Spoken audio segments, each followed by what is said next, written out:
I'm so happy to have one of my good friends, Michael Bryan, here. I think he's one of the funniest people on the planet. You might disagree with that, but ever since I met Mike in like middle school, you just made me laugh more than like any person. And I think you're one of those people that like, if you did get into comedy, you could have fucking knocked it out of the park. But you're funny regardless. So like, you have a different life now, but like, Yeah. you're still fucking funny, which I think is great. But, Well, thank you. Yeah. I guess I never really cared to make people laugh, and I feel like that's a key ingredient to being a comedian. It's like you really want that. Yeah. And I guess whether I do or don't, that's fine with me. I'm also very lazy. Yeah. Very driven to do that. It was making me think about it, and I'm like, I definitely would not be like made a lot of the stuff I made without like your influence growing up. And Yeah, stuff, I had so. so much fun doing all that stuff. But yeah, thanks for driving up from beautiful Eugene, Oregon. Yeah, good to get out. You've lived there how long now? Oh, It's like 5 years or something. 4 years. Okay. Almost 4 years exactly. Yeah. Tell me about it for a little bit in the Northwest context. I guess it's like it's very central as far as location. I'm 2 hours from here. I'm 2 hours from where we grew up in Grants Pass, so I got the family down there. An hour away from the coast, and then it's the second biggest city in the States. So if you're not going to live in Portland, I mean, that or Bend, unless you're into the medium to small size town thing, which I think I could do if I didn't have kids, but I just didn't want to raise a mixed race daughter in a small Oregon town. I just didn't really think I get that it, yeah, was for sure. something that would be awesome for them. So Eugene's good in that it just has just that bare minimum of just everything's there, Yeah. Where we grew up, You like, guys got an airport too, right? Yeah. yeah, you'd have to, like, half the stuff you needed wasn't in Grants Pass. You'd have to drive to Medford to go to the Rogue Valley Mall. And so I don't have to worry about any of that. It's all right there. And there's enough money and opportunity that I don't worry as much. It sounds like you like it more than like you did maybe a year or two ago. Of just like I do and I don't. I don't know. I thought you were gonna be like it's a good college place. town. Like it's a good place to raise kids. Yeah. And like I said, it's centralized, but like the roads were like designed by a '60s robot that hates people. Okay. Like I just can't believe how bad they are. It's like a cruising USA map. Like it's laughably bad. And they have all the same problems any major city in the U.S. On the West Coast has right now, which is just like, I don't know, let them steal everything. And Right, right. And there's human feces and needles everywhere. And like, I mean, that's all still very much a problem. And then you also have, I call it, it's like you have it in Southern Oregon, but you have like the good hippie redneck ratio, I feel like. Yeah. For all the like full of shit hippies, you also have like the Ducks fans that don't smile and always have their sunglasses. I don't know, you got a good ratio of them both. Yeah, because it's kind of surrounded. I didn't know this. I guess I did, but a couple years ago I was looking at Google Maps and there's like, it's like the city and there's like a bunch of lakes around and then just farmland and stuff and that's, I can see that. That's fun too. Is like, and I haven't gotten into the camping aspect, but there's a lot of different lakes all over. And like I said, we're just right there with the beach is really close.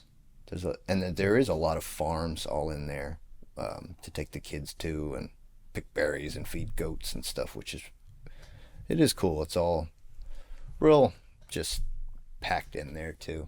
Yeah. It was all swamp. It was One of my friends down there, Andrew muddy. Gallup, it was all swamp way back before they settled it. And there's still like blue herons that just hang out in random spots there just because that's where they've been for centuries. Yeah, interesting. And it's very much like the central hub of all the rails, you can tell. Okay. So I feel like there's a ton of breweries there just because to get the grain in is way cheaper. Yeah, I know. I'm trying to. I don't know if there's one off the top of my head, but I've definitely drank beer from Eugene. Yeah. In Ninkasi, is that? Ninkasi's from there. Yeah. All kinds of breweries. So you get that like stale malto meal smell all over the place. I always think sometimes it smells like throw up. Yeah. And then It's, you just want to drink it goes like through its phases of fermenting. So whatever it smells like, it won't smell like it for very long. Yeah. But I never thought about that as like a rail hub too, because I know Amtrak goes through there. And like, yeah, I mean, I try and look at the history of it, you know, and that there's elements of that in there too. Like the place is named after like one of the first dudes that settled it. His name was Eugene Skinner. Okay. Oh, dude, I was just wondering. Yeah. Yeah, and he had like a cabin up on this butte. Because I was thinking, I was gonna ask you like if it's the same. You know, we always do the like Futurama and Simpsons jokes about it. Like Right. it's just raining and like there's homeless people everywhere. Eugene, And, like, yeah. But I think that's more I was of thinking a, about the name, and I was that's more of a Matt Groening's from Portland and the Portland versus Eugene sort of thing. like, rivalry or whatever. That I feel like is much more of a thing if you're in Portland, Mm-hmm. but then when you're in Eugene, you're just like, what? People hate us? I don't know. Yeah. It's just like, I mean, they're all the same type of people, to be honest. You know. It's like, it is. It's very similar. It's really good for like I didn't grow up in a city, so I don't really know how to do kids in a city. Mm-hmm. So Eugene is a very good just mix of city and small town as far as Oregon goes. And I will say though, the Willamette Valley is weird to live in. It's so big, and the wind gets going so fast that I feel like getting an accurate weather prediction 2 or 3 days out just doesn't exist. They just can't. I don't know. I felt like that more in the past like 2 years. Like I'll look at my thing and then it's like, oh, this was not even fucking But close. yeah, well, maybe like, maybe that's just it. No, but maybe I just that's- like I yeah. cannot get an accurate. And you days depend out. on it, yeah. For For certain gardening, things, yeah, gardening. or, Yeah. or if I'm trying to plan an outing with the kids or Yeah. something. I was mainly talking about your gardening, but we'll talk about that a little bit. I did want to say, because I totally believe you about, like, Mike and I both grew up in a small town in Southern Oregon, and I can attest to, like, raising your kid in maybe a bigger city is probably a good Yeah. idea. Because I did want to say, I'm calling this you won't know because I'm editing these in 2 separate episodes, but the Asian comedy, like, weekend. Because Mike's, like, half Korean. Right. And then tomorrow I'm having, like, a Vietnamese comedian girl who's a friend of mine who's coming in. And I'm not going to do this, but I was thinking, like, wow, I could put, like, a gong sound. That's probably too far. It's Asian weekend.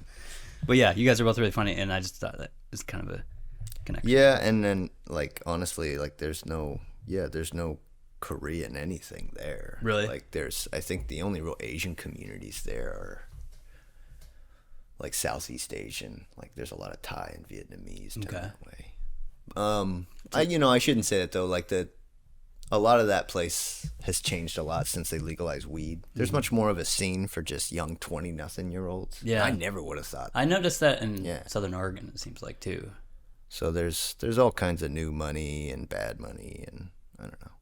I think that's just the main thing is a lot of those communities were built on logging and just stuff they can't do anymore. Yeah. Cattle. Timber towns and stuff. Yeah. And so now, like, I don't know what they...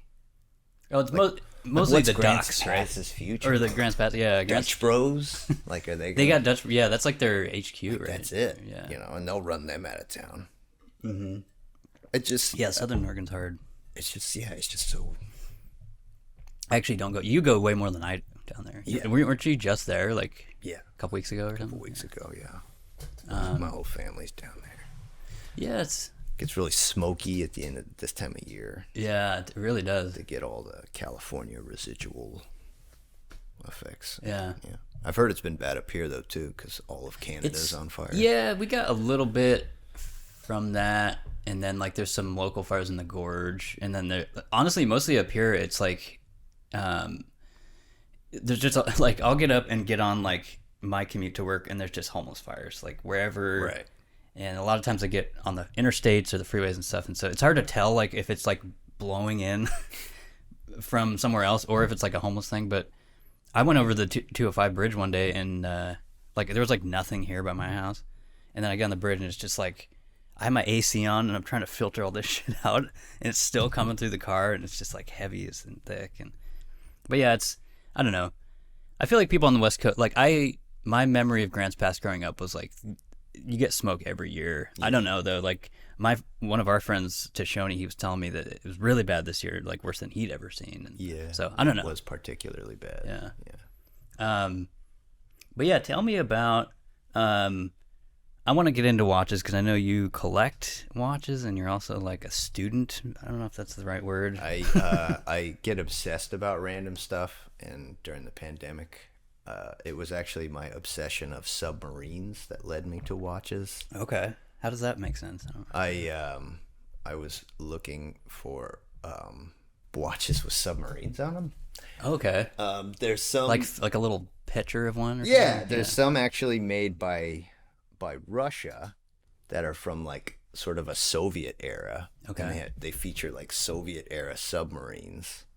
So like that's like kind of how it started. It was like this niche sort of thing because I didn't wear a wristwatch since high school. Yeah. I think in high school, in middle school, I had like a Casio databank calculator watch, and then I had like a Timex for a while. But then I just got all self-conscious about how skinny my wrists were because I was a young man, and I just couldn't really handle that. And Yeah, plus, I we think I all remember started you- carrying flip phones. I remember you at the digital in high Right. school. That's what you're saying, right? Yeah. Right, and I think there was the joke Paul Rudd made in Forgetting Sarah Marshall, where he's just like, I quit wearing a watch when I moved here, man. He's like, you don't wear a watch? And he's just like, yeah, my phone's got a clock on it. And just like, and I remember just thinking like, yeah, why wear a watch? Like, you don't really need to anymore. Yeah, it went from like function to now. Like I know a lot of people like you who it's like collect them for So style. for and- our generation, yeah, it's very much just like, it's just gone. yeah, It's not a thing anymore. or they have a smartwatch. Yeah. Yeah. Or it's that's and it's evolved into that now. And I feel like that's kind of sort of become a gateway into watches for some people on the more high end. I could see that. Yeah. Like they get that, and then after a while they're like, well, maybe I should look into like a nice Swiss They want watch. something flashier. Right. Yeah. That can be sort of like that. I'm not really into the smartwatches just because like it's like anything else, like an iPod or a phone. Like it won't hold a charge in 5 years. They won't be updating it anymore. And it'll just be another obsolete. I ask people why. Like I talk to the same dude at the gas station every Sunday, and he's this Mexican dude, and he even has one. I'm like, well, what's like the number one thing you use on there? And he's just like, oh, the heart rate, like all this stuff. That's what I everyone guess says. if you're Like an old sleeping. timer and you want to keep track of your health. I understand. yeah. I see a lot of older men wear them, and I see a lot of young women wear them. Yeah. It's like more of a hip with it sort of thing. It goes with their phone. Yeah. And yeah, I don't know. To me, it's just so soulless. It's just like black. You can't really. And it's But like it is the future. well, It is. and I was thinking that Apple and Google now, it's like every year they just come out with the new ones. Like, Right, here's the and- new watch. And you even see a lot of the digital watch brands like Casio. They're starting to make sort of smart watches. Really? Yeah, they're trying to get in on it too Have because the- they understand that that's the future. have the, like the high end, like Rolex. Are they thinking about doing that? You know? They don't really go digital. I don't think Guess it they've wouldn't gone make digital sense. since the 80s. Yeah. They can make more money the other way. Tissot actually just released like sort of like a digital throwback, and a lot of watch enthusiasts are like, They didn't like it. yeah. But it's more or less just like a $400 metal digital watch. Yeah. which That's what I feel just like at that gets point silly. you're just making it cheaper, and that's not what people want from a luxury. Yeah, it's well, and that's just it. Yeah, that's a hard one to make it worth. I don't know. I honestly, I always say like the Swiss brands have not convinced me that their watches are worth the money they want. But like, good for them. They don't need me. They're doing just fine. Yeah. Like, They still make a lot of money. Yeah. So and I guess like so the submarine watch. yeah, I was gonna say, tell me how you got. I tell my wife at the time that maybe I want one for my birthday, and she laughs at me because it's stupid. But she got one for me because she's sweet, and These are like on eBay or something, or it was on Amazon, and it was a Vostok Komandarsky, which is a Russian field watch, more or less. okay. Ironically, not very waterproof for a watch that has a submarine on it, but If I can find a picture of it, I'll put it up.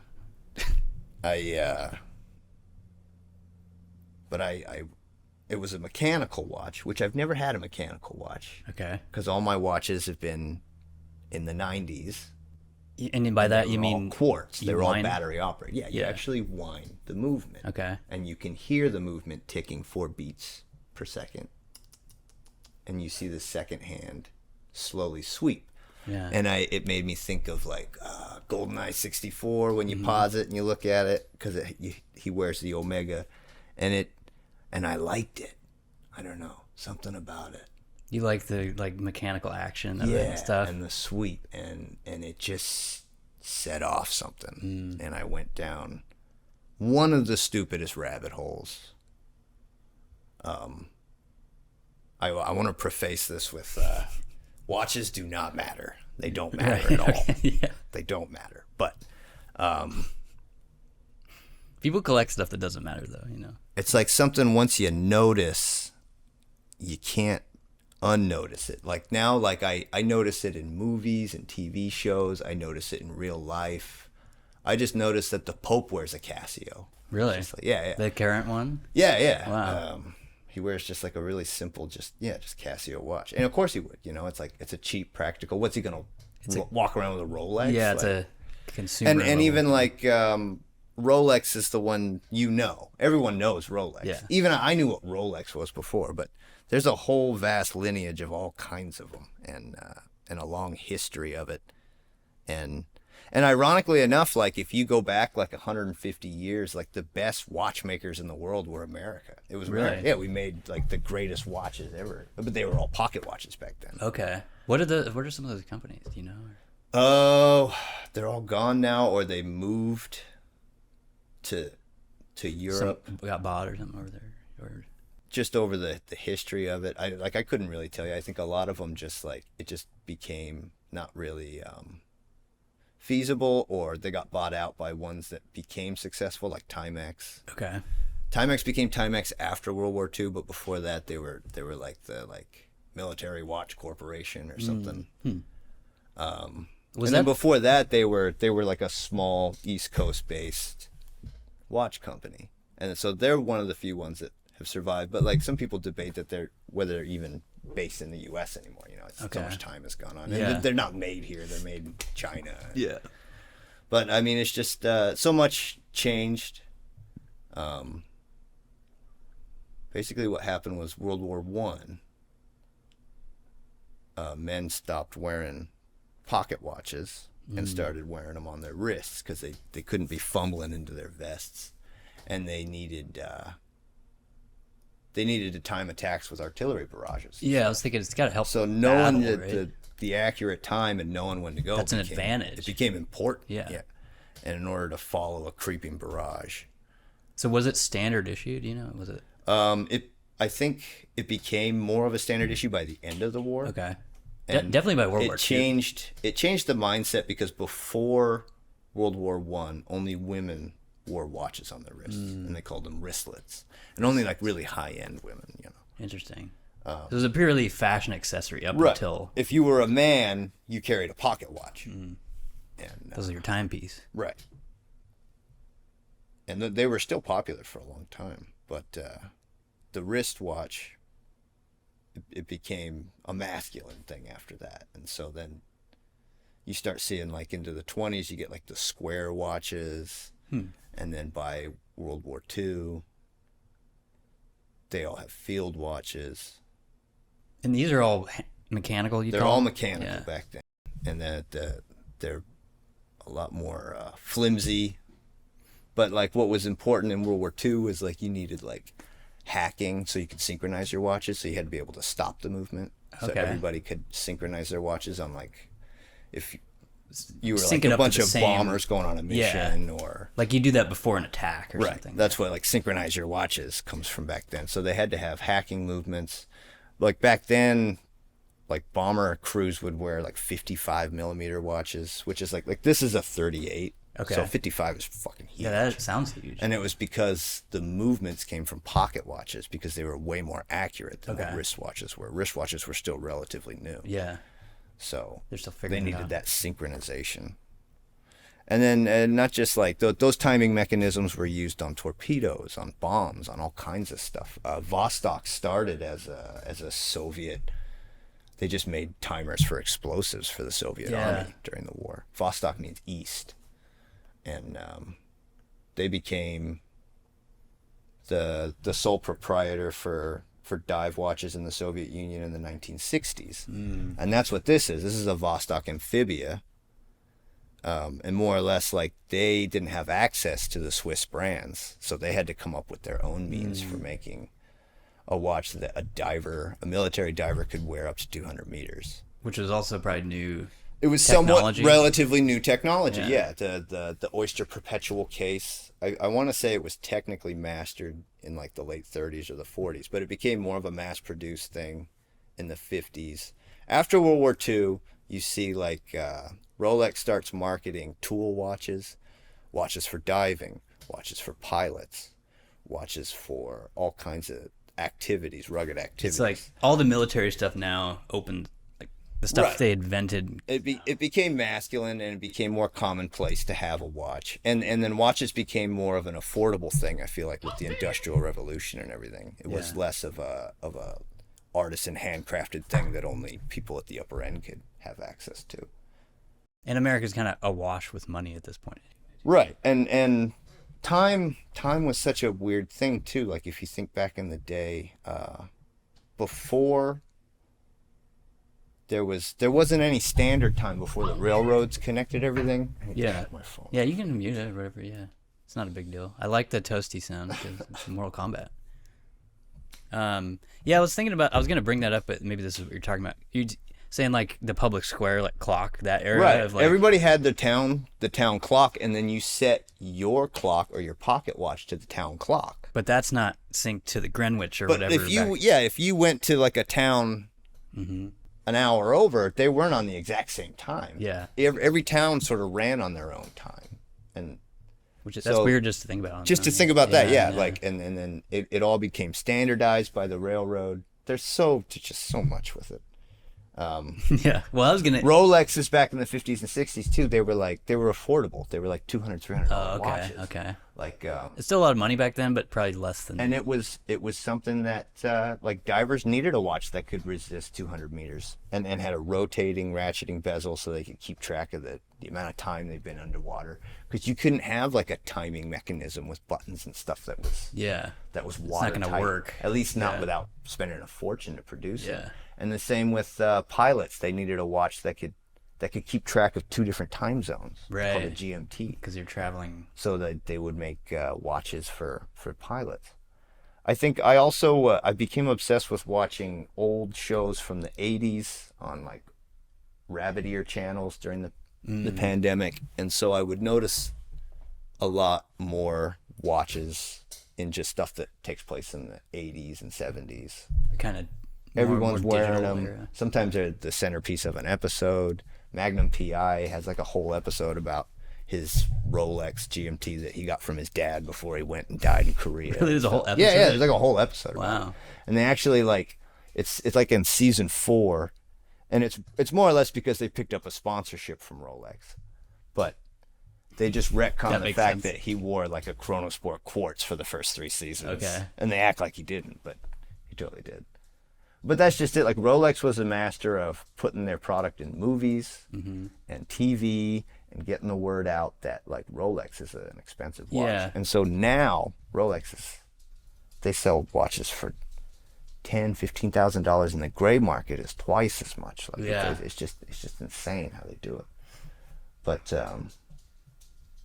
those are really high end. I'm more into affordable and sort of watches. I mean, still probably way more than you would pay for a wristwatch. Yeah, I don't pay anything. I just get free watches. Right. and it's like I said, watches don't matter. So like, no, I just to spend anything. I think it's a cool interest. Kind of silly, but I became a dad, and having the time became much more important. I think for most of my life, I didn't need to know what time it was, man. You know, like, and that was kind of my thing. But having kids, like, you need to be able to keep track of time and know when to do things, pick people up, when this is over, when that is over, and you need a watch that can get wet and can bonk against stuff. And so I guess, like, and then it's also just very much a dad thing to have a watch. Yeah. Well, it's funny because I was thinking it's almost what's most interesting to me is like all the other stuff except the time. Like that's Right. that's what makes it unique to me about your interest is like the history, the mechanics. It's almost like it's like why I like cars. It's like almost like an art form, but it's like you're appreciating engineering and design Right. and like Right. beauty of the beauty of that and Totally, stuff. totally. And then and it's like yeah, it's a weird miracle that was invented in the 1700s by some English guy. That's what I was gonna ask. What was like the first? That's a pocket watch. That's yeah. I think that the first pocket watch. I want to say it was English. I want to say 1700s or 1600s, but I couldn't really tell you. I know that initially, what they had sundials way Right. back in the day. They also they had methods of keeping time with like water jugs with holes in them and it would drain. that would drain. Yeah, yeah. Stuff like that. During the Middle Ages, they started making clock towers so that the people knew when to pray. And then they originally just had the hour hand; they didn't have a minute hand. Wow. And, Man, how the hell did they even? That's got to be just like huge gears and like Right. and ropes some and of those shit. some of those like old clocks that are like centuries years old, they're still working So in going. England. And Well, it's stuff. like Big Yeah. Ben, right? That's Right. And yeah, it's insane to think what they could accomplish even back then. But and that's why you see when you look at older watches, and it's still prevalent in a lot of dress watches for fancy occasions and stuff. You got the Roman numerals and stuff, and that goes back to like time being a divine thing, like in Christian history and Western history at least. But it's just so not that now, you know. It's just like it's like something you see on your phone and you go, "Wow!" It's just like it's just not. people have those stupid smartphone alarms going off. Beep beep beep beep beep beep. Tell me about the quartz like change because that was really interesting too. Of like this Basically, shift from mechanical to the Swiss after World War II pretty much had taken the market on luxury timepieces and mechanical watches. Omega and Rolex were making Zenith. yeah, they all those guys. were making the big watches for everybody, and the good watches everyone wanted were coming out of Europe. And what about Japan during this? They're also making watches. There's Seiko. Seiko started making, I think they made watches for Japan during the war for kamikaze pilots. Somebody had to, right? Like Yeah. Casio also. What they started out making cigarette holders. really? Yeah, back in like World War II era. That's like Nintendo. They were a card Cards. company. Yeah. But they started making watches. There's Seiko and they started making there's Citizen, Seiko, Casio. What's another one? They started making them, and basically what happens is the Japanese in the 70s invent the quartz movement. Like they invent basically the battery operated movement, and what they do basically is you take the battery and you can pulsate the electrical frequency with an actual quartz crystal and vibrate it, and that's what causes it. So there's a crystal in there. Right, there's an actual quartz crystal Wow, inside there I didn't know that. oscillates, That's how they get the frequency thing. Yeah. and this changes everything. Watches no longer have to be like a giant tank. You can make them thinner, you can make them smaller, you can make them cheaper. And you don't have to wind it There's no winding every day or whatever it is. right. Yeah. And that's just the thing too, is like I find the whole like winding of a mechanical watch, or even like an automatic it winds itself, I find it so amazing because it wasn't a thing for me ever. Like when I was a kid, it was all just quartz. But like my dad, when he was a kid, he had crappy mechanical watches that broke all the time and had no water resistance. So to him, it's a step backwards. Like if I were to get him a mechanical watch, he'd just be like, He's like, God damn it. Yeah, he wouldn't want that at all. But to me, it's so just old and refreshing. Yeah. I don't know. It's almost like a manual car, kind of. Yeah. Makes sense. They don't make a lot of manual stuff anymore. It's a lot of it has automatic rotors and it has a weight that spins around and winds it while you wear it throughout the day. But so the Japanese, the Seiko in general, they create the quartz drive, Okay. and they change everything. It ends up completely changing like what watches are, who can afford what. But Japan still can't quite get into the luxury market, and I think that's when you start seeing the brands push into more of a luxury end in order to survive it all. They can't sell common man watches to the working man anymore. So like Rolex is luxurious. Rolex is what, And they had the Bond tie-in and all that. James yeah, Bond, well, there's the James Bond tie-in. They were originally the watch of James Bond back in the Sean Connery days. Blancpain also got, I think, a 2-timer, or Breitling had a watch in one of their movies too. But then you can actually see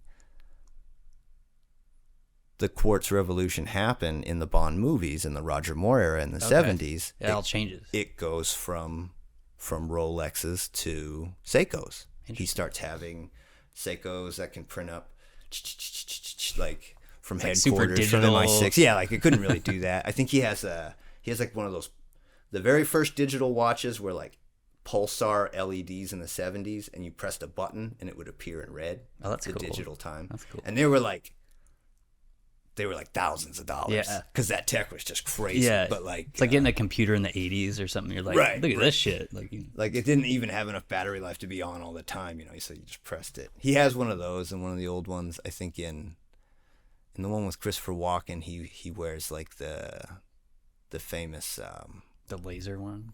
Or no, the Seiko, it's the one Arnold Schwarzenegger wears it. It's like Okay. his personal watch because it's so big. I feel like he's wearing one of those in Predator. It's an Ani-Digi. So Okay. it has the analog time and a digital timer. It's 2 going. Right. I think it's View to Kill. View to Kill. He wears okay. that one. But so you can see it happen there. Like he starts wearing the Seikos. Octopussy, he's got like the camera watch. In some of his earlier ones, he still wears his Rolexes. Like they got like in Live and Let Die, he's got the Submariner with the bezel socks. He saws through the rope. Yeah. But I think after Roger Moore, Timothy Dalton does a couple movies, and I think they went with Tag Heuer or whatever they were back then. And then it goes dead for a while, and when Pierce Brosnan comes back, they have a sponsorship with Omega. And Okay. they've been Omega Since the ever 90s? since. Yeah. Okay. Daniel Craig wore Omegas. And there's rumors that maybe it'll be something different for the next Bond. What? I don't even know what is Omega. That's a Swiss. Omega's also Swiss. Yeah, they make the Seamaster. They famously made the Omega Speedmaster, which was worn to the moon on the Apollo mission. Oh wow. Okay. That's pretty cool. And there's stuff like that. Like there's guys that's a $10,000 chronograph. And it looks like it did in the 60s. They still make them to this day. And there's It's guys the that same they model. love those watches Yeah. and they buy them. Yeah. So what happens is basically like Seiko becomes super successful. So successful that they're able to buy out pretty much all the Japanese watchmakers, all the major ones. So this throughout the 80s and 90s. So to this day, like pretty much all the big watchmakers out of Japan, like Citizen, it's all owned by Seiko at the end, Seiko Time Corporation, Okay. except Casio. Casio still stands alone. They're kind of like the Sony of watches. They just like Yeah, they dominate. They dominate the affordable plastic digital. If you want to watch for like $100, If you wanted a watch for $20, for $50 Oh, wow, for okay. your kids, Yeah. like you got them a Casio F91, or they made the G-Shocks oh, G-Shock's back in huge. Yeah. '87, and that was a big deal. So that's crazy because I was gonna ask, is that was obviously a boon to the industry, but it sounds more like it was like a killer technology in the sense that since they invented it, they just destroyed this like dinosaur lineage of mechanical watches. And what happens is even in the Swiss watch world, a new quartz affordable watch brand comes up and blows up in the 80s called Swatch. of course, okay, Swatch watches, and they're like small, fashionable. If you watch like 16 Candles and stuff, you can see kids wearing Swatch watches. They were a really big deal in the 80s. and that was their answer to That was a Japanese Swiss watch corporation, getting with it. And they basically became so big that they were able to buy out a lot of Swiss watches. They bought out Blancpain, they bought out Omega. Okay. And I think Rolex stands alone, but So basically the same repeat of what happened in Japan. Yeah. Right. So quartz happens, and basically two companies really capitalize on it and create this like power vacuum. And then watches into the late 90s into the 2000s, I feel like they become sort of obsolete in the West and more developed countries, but you still have a lot of people wearing watches in Latin America and in Southeast Asia and and then I think in the last 5 years or so, there's a kind of a renaissance. Things are starting to come back. Revival. I start seeing young people wearing like metal Casios, you know, like what Uncle Buck, or not Uncle Buck, John Candy has in trains, planes and automobiles. I definitely, I know some that kind of stuff. That look is coming back. It's kind of like vinyl. Retro chic. Yeah, how that comes back. And sort of, and I dig that. I get it. It's cool. You know, I just think we spent a lot of time talking about it, and I could talk about this even longer, but it's just really interesting to me that this like watch I'm wearing is the dial is actually, this is the watch Bill Murray wears in A Life Aquatic. Oh, really? Okay. And Vostok made this dial for that movie. Especially for it. Yeah, it's called the Zissou. Okay. And I bought it just because he's wearing it. Yeah, that's like, a cool. You can see there's a clip where he flicks a like claymation gecko off of it. I think he's wearing it on a rubber strap. But this is kind of an aside, and it's going to make me sound kind of like a piece of shit, but I tried to watch Asteroid City the other night, and I totally fell asleep. And woke up at the end. I'm like, it's over? Like, what even? I haven't seen it yet. But it's okay. I've been trying. It's very crafted as like all his movies. To see, the world is such a nightmare. It's hard to see like a new movie without paying a fortune. I don't know what it is. Yeah. Like, it's just. I didn't, well, anyway, I watched it online, I'll say that. But, yeah, no, that's really interesting. I mean, is there anything else you want to add about Watch before I ask you about other stuff? I just think it's really cool. I don't know. I'm sorry. I'm so all over the place about. No, it's cool. About it. I'm curious. There's a historical aspect I really dig. You and me have always been obsessed with film, so like to have it bleed into the other obsessions is so interesting to me. Like, what kind of watches did Luftwaffe crewmen wear? What kind of watches, like people wearing in like Reservoir Dogs, or I don't know, Keanu Reeves wearing a G-Shock and Speed. Like, and you'll never notice stuff like that. Well, it's such a moniker. It's like once you see it, you can't unsee it. When it's just tied in with every piece of history, and like, so you know, like, oh, this was going on and this was going on. It can say so much about a character, just wardrobe wise too. Like the bad guy in Die Hard, Hans Gruber, wears a Cartier tank, and it's like it's like what that is, right? It's like a flashy, square, fancy fashion brand watch, European. Yeah, so it informs you a lot about his character, like about who he is. Yeah, but it was also like it was the watch like Al Capone wore and stuff back in the day, back in the 30s when like that style was big. So like it says a lot about it. Yeah, and it's just interesting how you see that. Yeah, no, it is interesting. I like it. You also just see a lot of sponsorships. You know, just I think Casio and Judd Apatow have like a relationship. Oh yeah, because like, they're always wearing Casios. And we didn't even talk about, but in sports, it's huge. Obviously, there's all sorts of sponsorships. Yeah, you always see Omega is the official sponsor of the Olympics, and you see a lot of stuff with that for sure. last time we were talking about this, one of the things that's like really interesting to me is like probably, I guess, the time that we were just talking about, like 70s and before, like to me it's kind of like the smartphone of that time in a way. Right. Like it's not as functional, but and the same thing is happening to the industry right now. Like a lot of the high end Swiss brands, they're still in the mindset of like magazines and yeah, brick and mortar stores and ADs, everything. yeah. Like and it's just they need to get with it. There's a lot of micro brands that are getting with it. I've heard They're that starting to make a lot of money. you probably know about this, but I've heard I think it's Rolex. If you want to get one, you have to do that whole consignment thing and wait for like months and months. Rolex, and they give you this piece of paper. You have to basically go in and show that you have money. You got the money. You have to go buy a bunch of jewelry, all kinds of stuff before you even can think about maybe it's some kind of collateral, right. basically. Yeah. Or you can go pay 3 times as much for a used one. Okay. Which is another big problem, is flipping. Like yeah. And I've heard people, like, the problem with that is you can't get the one you want, and you're paying a lot for it. And with Rolex, like, they only make a certain number a year, and, like, that exclusivity sort of adds to it. They're very smart. I think it's destined to kind of crash. The gray market prices have sort of dipped in recent years. I think a lot of it had to do with digital currency and all kinds of other things that are very expensive that don't matter, like falling out of popularity.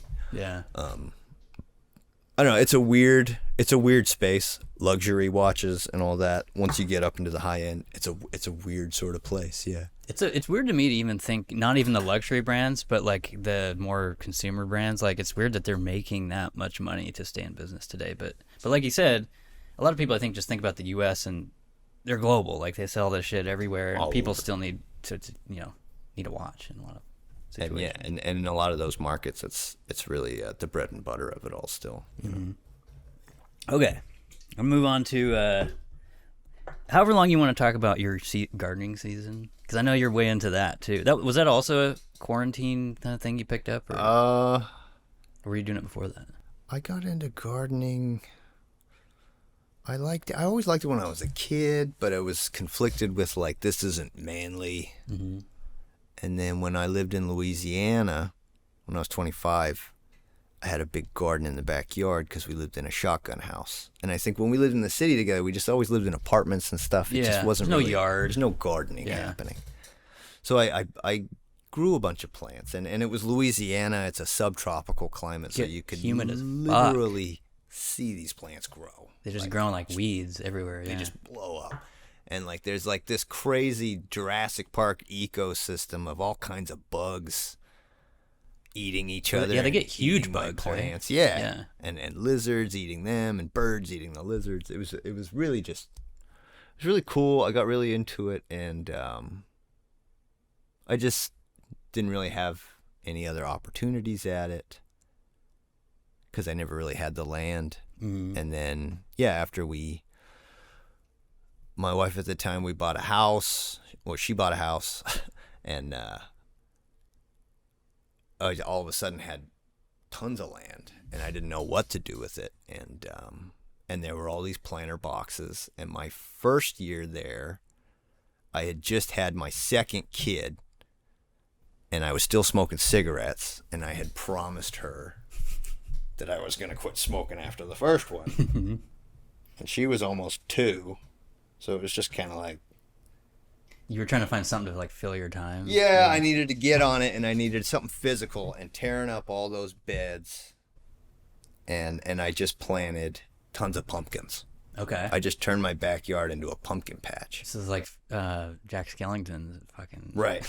And like, I don't know if you ever seen pumpkin plants, but like they're like alien dinosaurs. I don't know. And I just got so... The stems and all that shit. Yeah. They vined out. Yeah. I got so into them. I planted them in August, so it was like I got like 2 greenish orangish pumpkins in the end. Like it didn't really work out, but I had transformed the whole backyard into this pumpkin patch, and it was really cool. And I got just super into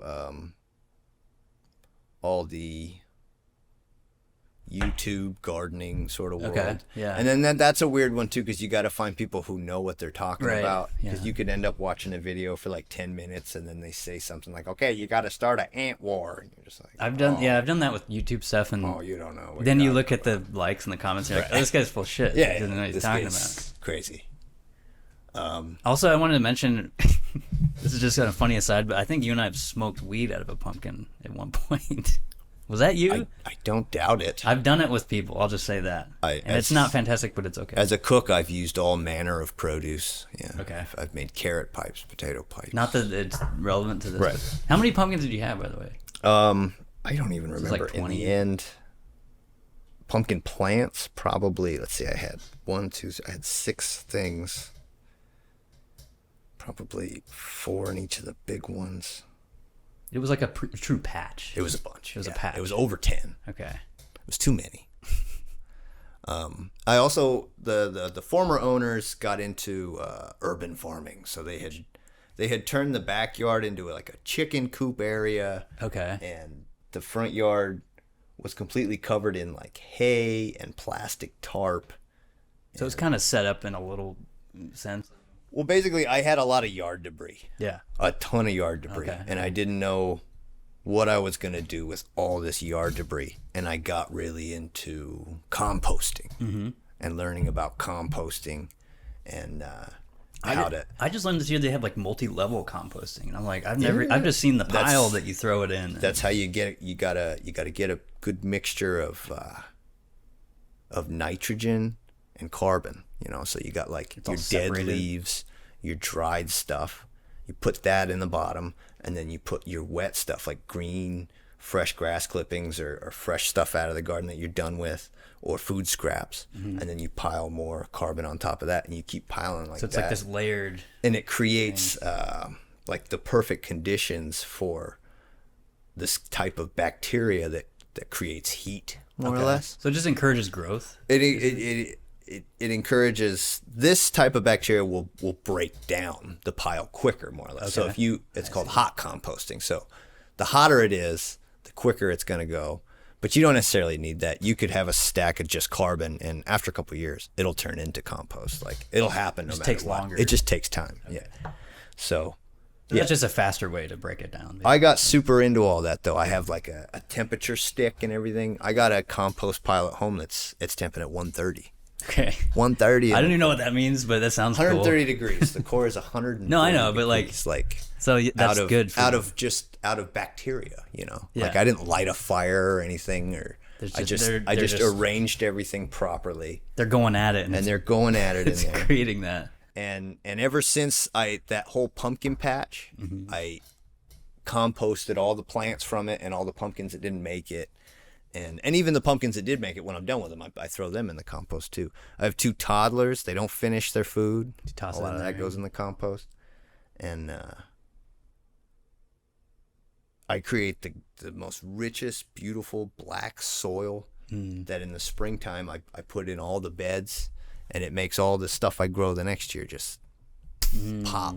And then it's also, I'm getting rid of my food scraps without adding to the bio heat at the landfills. Sure, yeah. And I'm taking care of my yard debris, Yeah. I don't have to just send it off for the city to take care of every 2 weeks. Like I got my own pile, And then sometimes I will send like stuff that's kind of a pain in the ass, like rose thorns and things that I don't really want to have to deal with. Yeah. And then there's things that are bad for your compost, like pine needles and stuff. They're too acidic. And I try not to put too much meat or anything in there because I don't want any raccoons or possums getting in there. So what'd you grow this year? Tell me about that. This year I grew corn. Was like my main focus. It was one of the only things I could get to go from seeds. I'll try and get some seeds going in the spring, and then by June my wife will start buying starters at the Saturday market and stuff. Okay. And I'll just start putting those in. And this year we went with a bunch of corn, lemon cucumbers, and every different kind of melon, like where there's a honeydew, cantaloupe, regular watermelon, gold watermelon, What is gold watermelon? It's like yellow. Never had that. It tastes the exact same, but it's like Really? yellow on the inside. Yeah, try and get your kids to eat it. They're like, what the hell? Because that's like, this is gonna make me sound dumb too, but I don't. Watermelon's like the only one I like. I hate cantaloupe. I don't, Right. You know, watermelon's the OG though. It's great. I think my watermelon, I don't think it's gonna make it. I think he was out front, and I didn't put him in a big enough bag. And I left town for a couple days and thought they'd be all right. And that's not really how melons work. They need a lot of water. My only successful melon this year was the honeydew, and it actually split. It took so much water so fast that it split, and I had to get it out of there because the ants were gonna go at it. And I don't really eat melon either, but my son, he ate a bunch of it. So yeah. Mission accomplished on the melon. I got another honeydew out of that plant. That was probably my most successful melon plant. And then I have a regular watermelon going in the back that might turn into something, but I don't think it's going to. I got 2 cantaloupes and a yellow melon in the front, and I'm pretty sure they're done. The front I just did, I did strawberries and a bunch of different tomato plants. Okay. We grow tomatoes on our porch, but the wisteria we have on our porch was blocking out the sun, so I had to move them out to the front yard halfway through the summer, and then they just kind of fried and had to acclimate to where they were at. But we got a good variety of tomatoes, and those are fun for just the kids to go out and pick. It's the same with the berries. We got all manner of berries. I grow a bunch of strawberries in the planters on the front porch, but then we also have raspberry bushes in the back, 3 different blueberries, white raspberries. A lot of that's my wife she really wanted all that. It's like you have like everything around the house. Yeah, like, and so it's nice. I love. I could set it up all on timers to water, but I like to get up and water it all.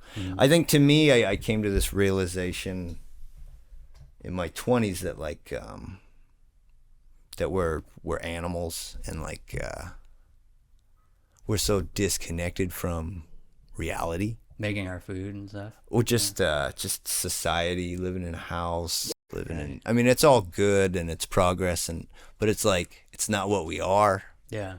So when you do stuff like this, when you grow your food, you spend time outside and you compost, I don't know, it's just like you have that connection with the earth and reality that like, it's really nice. And, well, it's interesting to me. It's gone. It's interesting to me too that you've been a cook for a lot of your life, right? And you haven't even brought up like the self-sustaining like food, and also like that flavor and the taste. I'm sure is better. And I grew a bunch of bucket potatoes this year too.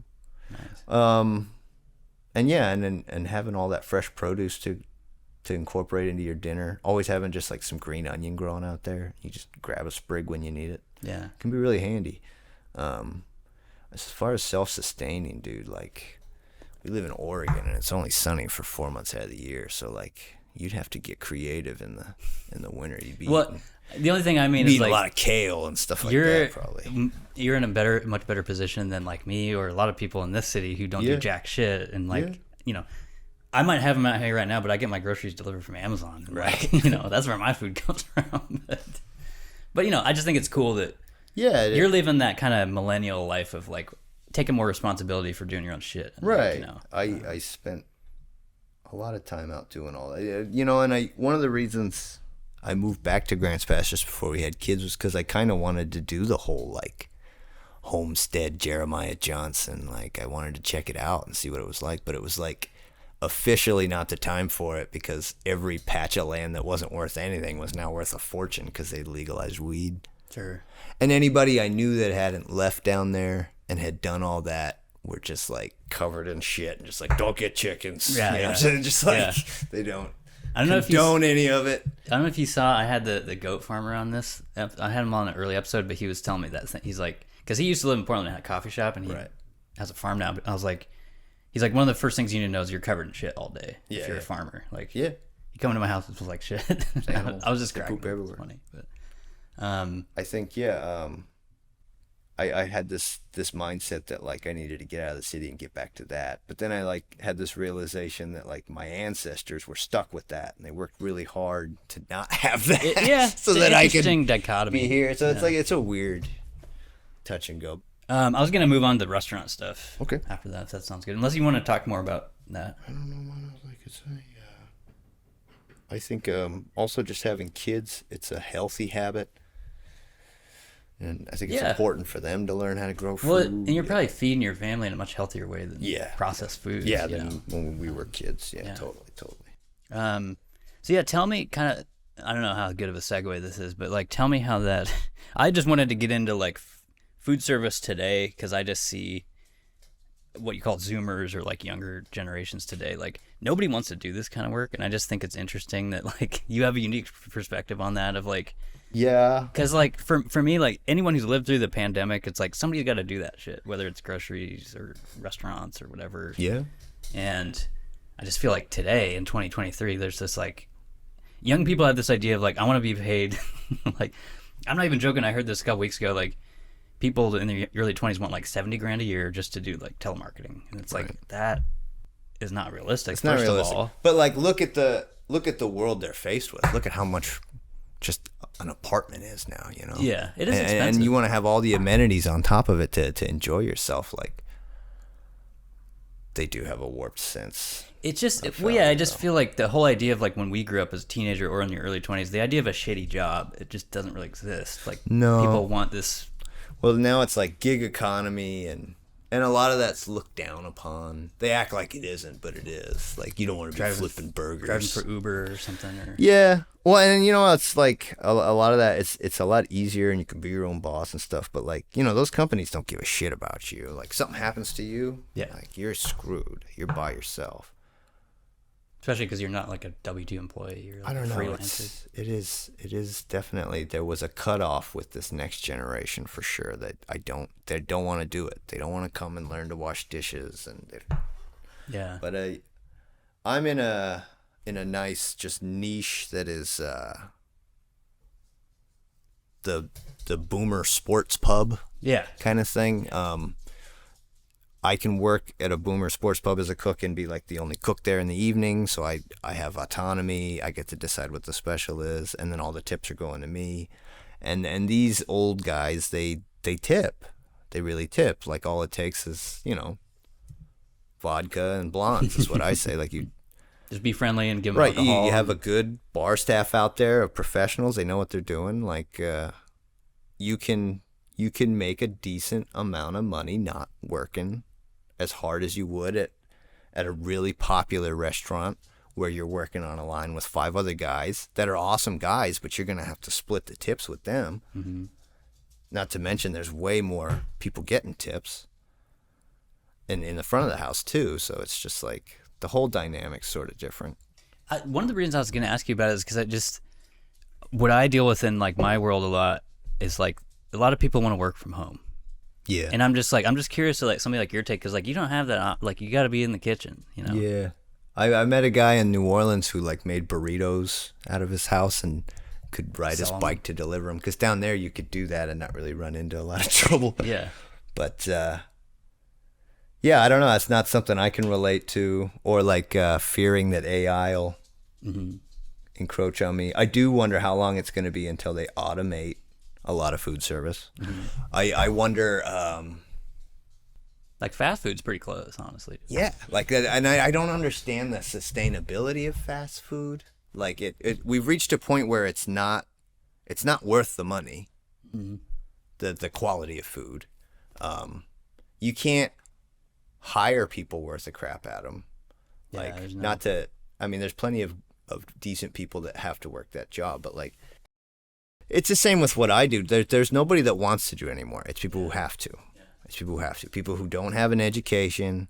People who have substance abuse problems, gambling addictions, and then even them, like the public is just so hard to deal with now. You see a lot of like guys who just kill it as like a manager at a Burger King. They don't even want to do it now, you know. Yeah.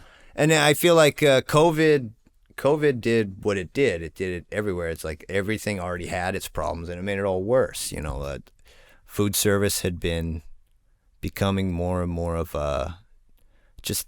It's not gonna cut it. So why even try? You know, Yeah. you're not gonna be able to pay your bills with it. Yeah. You're gonna have roommates forever. You There's no retiring. You're already in that boat before. Right. There's no benefits. Yeah. And And so like, and then they think like what the solution is to raise the minimum wage, you know, and you're right in the long run. That is the solution. But like in the short run, I can just tell you what I saw. Mm-hmm.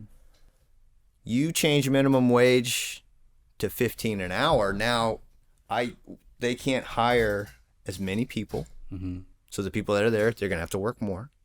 You can't hire a dishwasher who doesn't know anything and take a chance on him, because you're going to really have to pay this guy. So you need someone with at least some experience. Qualified, yeah. Even for dishwashing. Yeah. Like, whereas back in the day, you could have like a string of different ones throughout the week. Yeah. Just like, this is Kenny, we're going to give him a shot. Just like, did you show up? Is this your second day? What was your name? He came back. And it's just it's gotten so bad, honestly. This job I have now, I got about 2 years ago, and it was like right after the pandemic, and I just went out without resumes. I didn't even print resumes. Just talking to people, yeah. I just told my boss now, I said, look, I know you need people, and I know you don't have anybody waiting. There's nobody worth a shit waiting. Okay, and I could spend an hour printing up 30 resumes that you're going to look at for 10 minutes. Or we could just, you know, you could just put me on for a day and I can show you I can do this. Yeah. Because I've been doing it for 10 years. And he was just like, let's go fill out the paperwork, you know, like, because he knows the spiel. Yeah. And they were kind of pissed at me. They thought I was cocky, but then I won them over. I showed them I'm not full of shit. It's funny, yeah. And the owner of that place, Amy, she asked me, like, why aren't there guys like you doing this anymore? Mm-hmm. And I honestly think like a lot of the guys that could cook and weren't raging alcoholics or drug addicts, and like they just sort of liked that kind of work. When the pandemic hit, they couldn't. Mm-hmm. They shut it all down.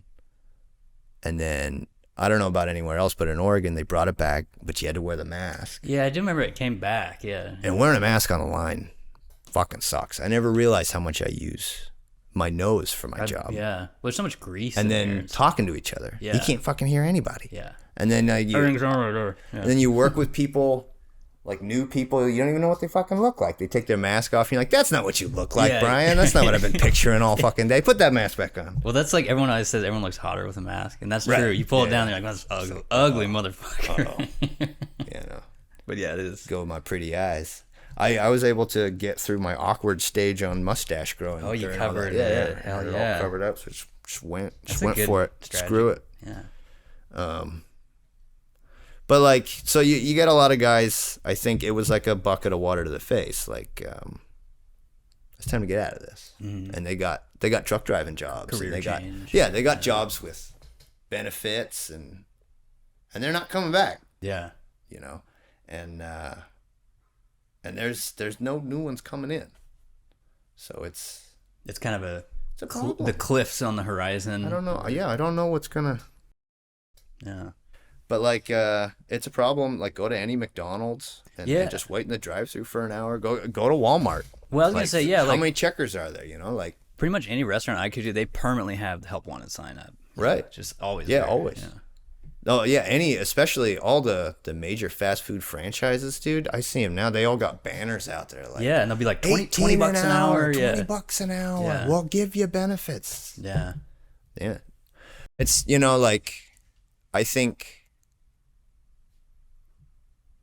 the looking down on a fast food job, I think it's worse for the younger kids now than it ever even was for us to have to work at a Taco Bell or a McDonald's or something. I'm sure it is. I called a McDonald's up in Eugene because they had closed down the play area, because that's where I'm at. I got kids that love to go and play in the disgusting play area. That's where I'm at, and I don't even have kids. No, they've all done away with the ball pits. The ball pits have not come back from COVID. That's what people with kids tell me that. I'm like, they're like, they don't exist anymore. Yeah, they're gone. Yeah. Ball pits, the days of ball pits are gone. It's probably a good thing, but there's no ball pits, and then they closed it down. You called them about this? And I called them about it, and I was calling a McDonald's, so I was picturing like there's like a landline in an office nobody has opened.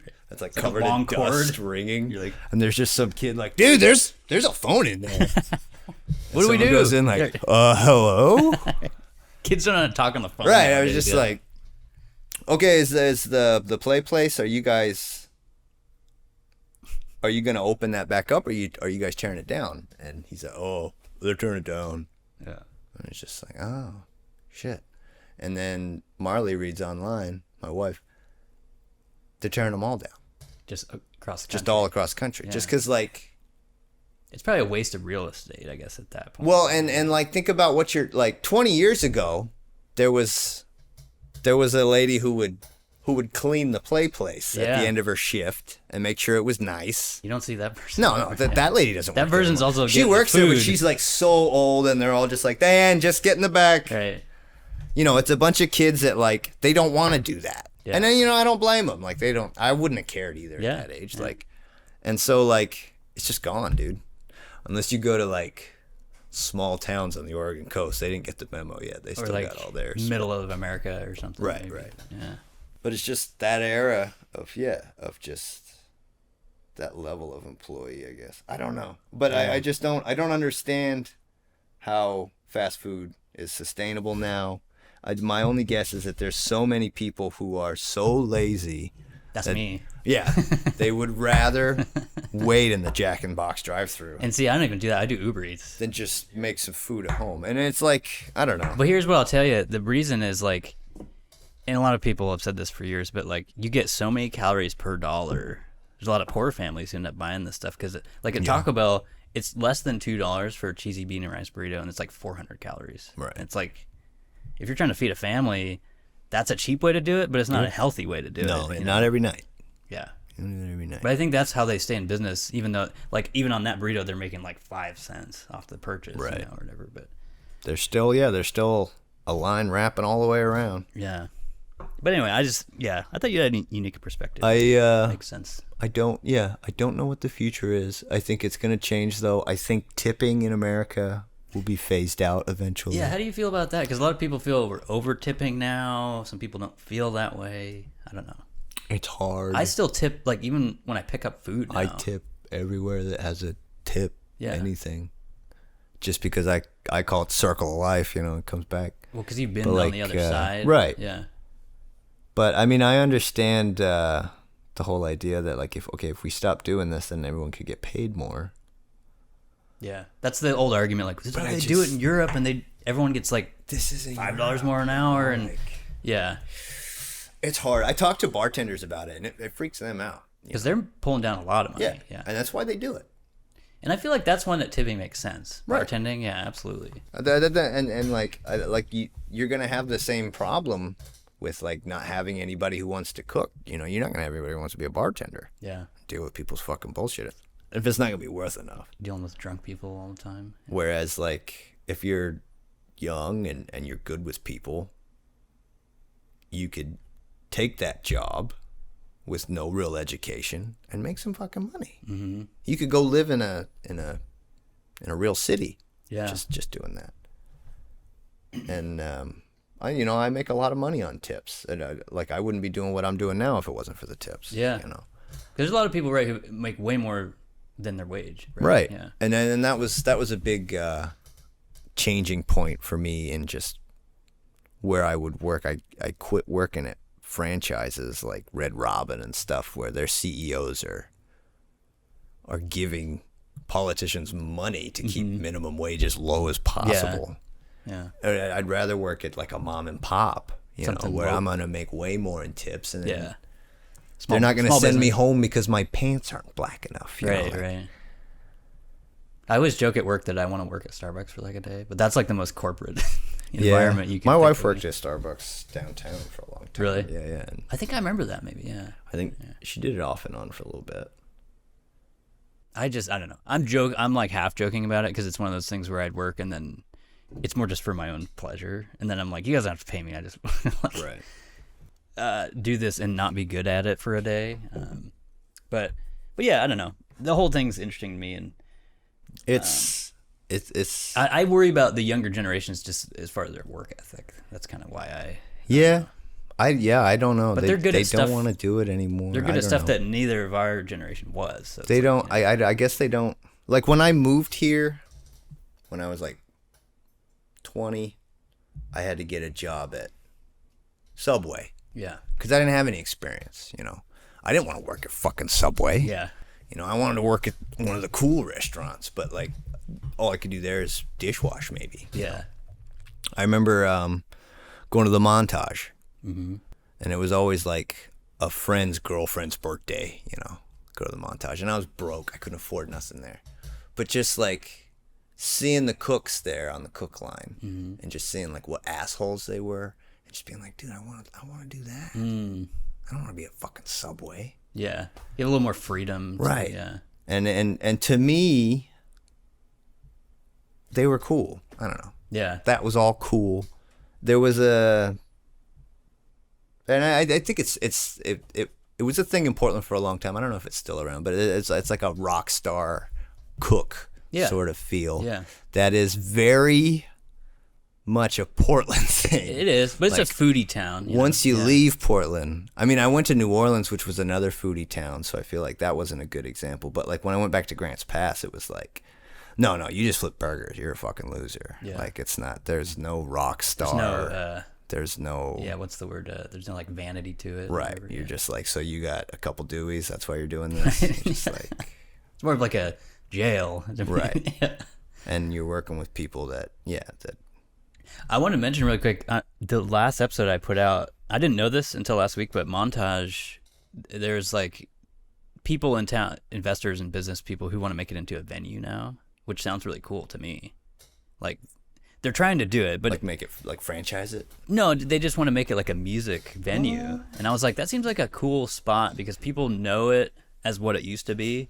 They used to throw concerts just down the way from there, anyways. Up this road, or just whatever. like it down in the underpass over there. Yeah. I just thought that'd be a cool Yeah, way it'd be to revive it. It'd be a good use of that area. Yeah. That whole building was really cool and old. That like the top stories were all abandoned. Yeah, I guess they're talking about having multi-level, like, and I don't know. I was asking, like, does that mean they'll have 2 stages, like one on the second level or something? But anyway, they're That'd be cool. thinking about that. I went to the food cart. It's like a food cart now, and I didn't eat at the cart, but it's like at a pod over here in Clackamas, and I was just like, it's so weird to see this used to be this gigantic restaurant, and now it's just like a little cart. But Portland changes, I don't know if you've heard that, but Andy Abax is closing. Really? Yeah, it's like they've been open for like 70 years, but Nobody buys surplus anymore. yeah.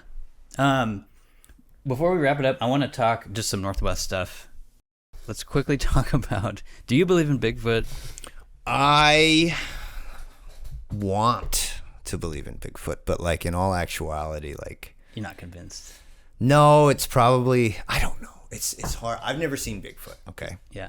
But like you grow up here and you hear stories. You hear weird stories from guys that don't believe in Bigfoot. People who have spent time in the woods. People who spent time in the woods, and they'll just tell you a story about how like a bunch of oil drums that no man could have lifted was up on the ridge the next morning, and we have no idea how, just stuff like that. Or I saw something like 8 foot tall peek out at over the road as I saw in the rearview mirror, and they'll call it a monster or something. They won't call it Bigfoot because they don't want to sound. They don't want to sound like, but like something weird happened. There was a friend we grew up with. I won't mention his name since we're doing this, but like he was obsessed with Bigfoot, and it was like a big joke to him. And him and his punk rock buddies would go out with these loonies and look for Bigfoot and stuff. Go squatching. Yeah, they'd go squatching. And then I remember out of nowhere, like, it wasn't a joke anymore. They're just like, oh shit. They stopped. Yeah, they stopped joking about it. And they stopped even talking about it. Wow. And they stopped going on these things. And when I got back into listening to Bigfoot stories, I actually got in touch with one of them. Reached and I was out just to him? like, you saw Bigfoot, didn't you? And he's like, yeah, I did. I totally did. And he like wrote it. He wrote down his whole experience for like, there's like an Oregon website. Oh yeah. There's like, a museum 20 minutes from here, and Yeah. I've never been. My brother just went with his wife. He was sending me some pictures. It's not like that big, but I mean, it's fun. It's something that draws tourism to the region. they're just like, I think the footprints. when you go to the woods, weird shit happens, dude. Yeah. The woods are a powerful place. And they're a scary place, you know, sometimes. And sometimes you see weird stuff. Like, I don't know. I tell you, there's a lot of weird stuff with just,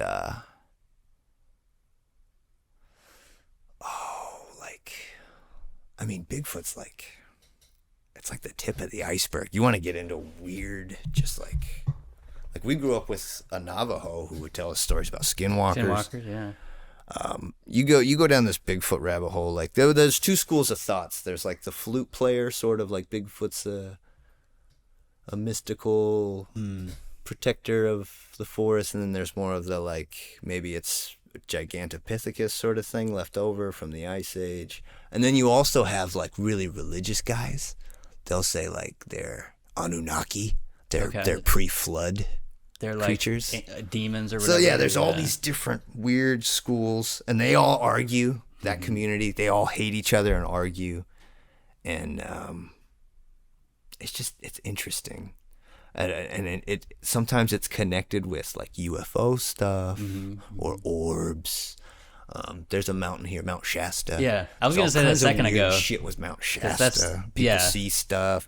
People think there's like. People think there's people living under the mountain. Yeah. People think there's like wild people under there. I don't know. Just weird stories. I don't know if you've ever heard of Missing 411. I feel like in recent years it's really come off the hinges, and it's become more of another tinfoil hat kind of deal. But it started with it was like an FBI investigator, David Paulides. He had a friend in the American Park Service who told him like there's so many people who disappear from state parks every year, which is true, yeah. And there's no list. There's no like tracking it. federal like keeping track of it all. And so he started doing investigations on it, and like if that's a rabbit hole that's interesting to you, like that's one that's really well, I've heard that from a lot of really people. Cool. And like he doesn't know what Bigfoot is, but like he thinks it's like something like that can disappear or something after like everything he's gone into it with. It's like an interdimensional like just something that doesn't exist. And who is this? Is the 411 guys? Or? Yeah, David Paulides. Okay. There's Sasquatch Chronicles with Wes Skirmer. I used to really like that. He's more or less, making money off Bigfoot, and good for him. But he lives kind of close to here. I think he lives southern Washington area. There's a bunch of those dudes who kind of they'll write books about it and stuff. He's had this podcast going for years and years, and I was really into it in the early years of it, and I'll check in on it every now and again. He'll get some good people on there and have some really crazy interviews. But like he'll also have people on there that'll talk about like little people they see in the woods. There's some people who think giants. Yeah, it's like so far gone that you're like, what are you talking about? And then there's Dogman. Dogman. It's like a werewolf. Going. Yeah. There's the Rake up in like the northeast. The Rake. Mothman. Mothman and that bridge fell. Yeah, I was into that one. I feel like that one's like totally like a pre-internet sort of thing. Like, Mothman, that's real. Yeah. Well, yeah, I don't know. I'm probably on the same page. It's weird as you with it, I think. Well, Obama bought up tons of the forest.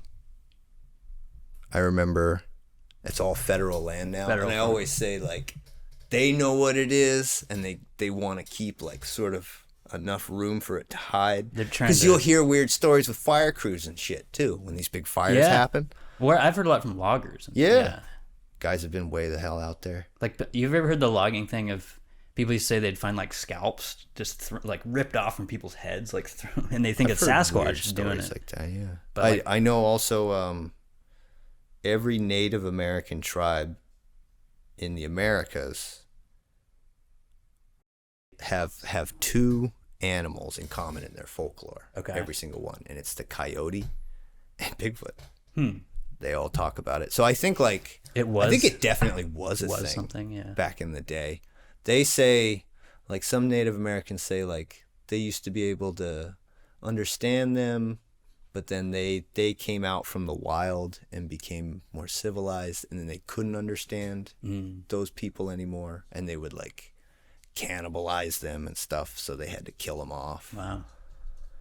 There's all kinds of weird stories, old legends, like old stuff like that, and like who knows, maybe that's real. I think there's old, like when Eric the Red, those Vikings and stuff came here, the first spot they landed on in the Northeast, they didn't land because they said, they were like giant hair covered wild men screaming at them. Wow. And they had to go up. That'd be fucking terrifying. But it's like, back then they believed in monsters and stuff, so you don't know what.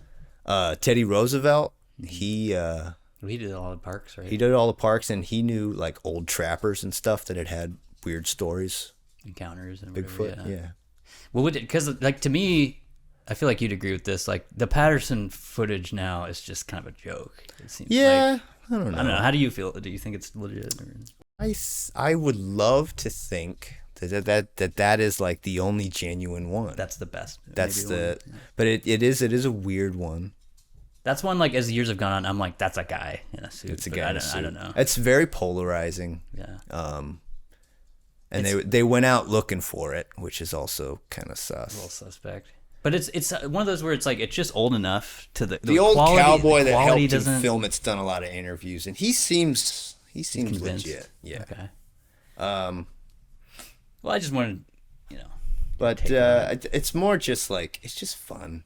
I love a good Bigfoot story. I've sort of lost just caring whether or not it's even real at this point. Yeah. It's just like, you got a good story, I'd love to hear it. It's and it's not my favorite. I just try to bring it up on here because it's Northwest. And I did a whole conspiracy episode that I haven't put out yet, but maybe someday I will, where I had like 2 other guys here and we just talk about all this shit and our favorite ones and stuff. It's a total rabbit hole, and like you can go out looking for it and stuff. But like I think from all the stories I've heard and everything, like seeing Bigfoot isn't something you want to happen to you. Yeah. It sounds like a very traumatizing. Yeah. Well, especially if it turns out to be like a fucking bear or something, Right. then you're, And a majority of sightings, of like good sighting stories and stuff, they're from back in the 70s and 60s. They're from back in the day. They're like people talking about something that happened to them when I was a boy, and he called him a Chewbacca man. Yeah. And like just. Yeah. I feel like it's a little above Loch Ness Monster, which I feel like is now just like there's no anything of that. But anyway, let's quickly go through the last sea monsters. What's your favorite person, place, thing? Could be anything in the Northwest. Location. Is it Grants Pass? Could be a restaurant. Could be the Roxy, back where you used to work back in the day. I don't know. Favorite place. And if you can't think of one, that's fine. I ask everybody this. I got really into bass fishing when I moved back to Grants Pass, and I loved going to Lake Selmac early in the morning. I remember Selmac, yeah. Selmac is like, it's like a shitty little mud pond. Yeah. But like, I remember flies being everywhere. Like, don't swim in it. It smells like boat oil, but like just getting up early and going there. Getting up early, going to Selmac, listening to Bob and Tom going out there, and just fucking landing some bass, just nailing it. Fucking going all around, knowing all the spots. Even like fishing spots wasn't supposed to. But the only people that tell you no are like old people, and they don't want to come up because you got a ponytail. Right. And it's just like, fuck you, I'll catch a bass in this dark. I don't give a fucking shit. It's like smoking a joint, singing Sweet America. That's probably one of my more favorite, just Northwest memories. Yeah. I also, I really love Harris Beach and Brookings. Oh, yeah. When we went, like, I have nothing but good memories anytime I went there. It's a good beach. I haven't been there in years, but that's a good just Oregon coast memory. I don't know. I love what Portland was. Yeah. That's kind of how I feel. If I could get in a time machine and go back to like 2008. We got the heyday, yeah. What about your least favorite thing up here? Just in the Northwest in general. It doesn't have to be Portland. I'm at the age now where like I'm starting to see that a lot of these like policies that we vote for and we mean well We really do. Or just politicians getting us to vote their way, and they don't have our best You just see the part. I just the inaction. the Or the like the degrading of the West Coast as a whole, not just Oregon. Like yeah, people are leaving this town in droves. Like, and Portland is the money maker Yeah. for this state. Like, you got all these hillbilly states that want to be a part of Idaho or back home they say like state of Jefferson. They want to like turn Right. Northern I've heard California about and that. Southern Oregon. And I always want to tell them like there's still going to be Mexicans in the state of Jefferson, you know. It's true. But like, what do they think pays for it? Do they think their towns pay for themselves? Yeah. It's the taxes off of this city. And like, when they hear that Portland's going down in population, they applaud it. They think it's great. And it's like, no, you idiots. It's not. Yeah. It's bad. It's bad for everyone. Yeah. It's bad for this whole state. And I guess when I was 20 nothing and I didn't have little kids, it was a lot easier for me to say, who gives a fuck who's walking down the street? You know, like, I don't want to bother them. And I don't want anyone to bother me and tell me what to do. But the older I get, and now that I have stuff that I care about, I wonder who's walking down the fucking street. Who the fuck is that guy? You know? Yeah. And we got some real fucking problems. Yeah. And we don't come up with solutions in this country. We just fight and fight. And there's just a lot of just full of shit when it comes to elite liberals that run the show over here. And not just them, just everybody. Yeah. There's definitely a pattern of, and there's a lot, I think there's a lot of people who feel this way now. Like, we've seen the past 3 or 4 years, and like you're saying, a lot of stuff that was voted on, and a lot of stuff I voted for too, but Yeah, me too, man. but you end up seeing like, oh, they didn't do like There's no plan. any of this, Right. and it didn't work.